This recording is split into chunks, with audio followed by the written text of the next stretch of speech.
Okay guys, here is my buggy. So you can see it is a fine looking thing with the board in the middle and some croc clips servicing the various inputs and outputs. So let's just break it down to what I've done and why I've done it. So we can see, first of all, we can see the motor here.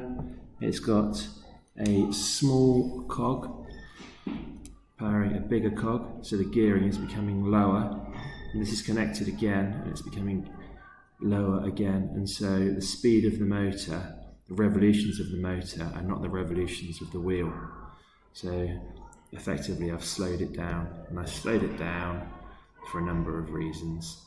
One, for the gradient test, and two, I think the gearing would be too high if I'd gone from a direct transmission from a cog the same size from the motor directly to the axle. Wheels, got some grip on the wheels, of course. They're relatively small. Again, that will slow it down, which I'm quite pleased about. What have we got up here? This is the relay, okay? And can you see how the relay has a little space to sit in? And also, you can see I've put an elastic band around there just to keep it all in place. So that's quite nice. And that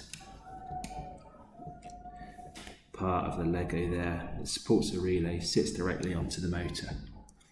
As we spin round, we've got our board, our microcomputer, and again what you can see is a band going around, and the band of course goes behind that motor just so our board is firmly in place. Now the board, the configuration of the board is important because I want to be able to charge it with a male-female USB lead. I want to be able to program it, but I also want to get to the inputs and the outputs. So the way the board goes in is really important. So make sure you think about that. Now I've got down here, you might be wondering what this is, I've got an LDR. Now, if I just turn her over, you can see just at the bottom there, that LDR, you can see the batteries are just falling out. And that LDR will help me when I go over dark and light areas for one of my challenges and hopefully control the vehicle. In quite a rudimentary way, I've built an area which holds the batteries. Although it doesn't hold them very well when I turn it upside down, it holds it pretty well and it's going along. And you can see I've got croc clips coming off the battery, and that will be going to the motor. But that of course is controlled by the relay. My cart itself is reasonably wide, probably about 8 or so Lego units wide, and I've got a longer axle than that. Small wheels at the front again, I chose, probably because they were convenient. And apart from that guys, probably not a lot else. My back wheels are quite wide apart, and you can see, as you've seen I imagine in other videos, how the whole thing is wired up.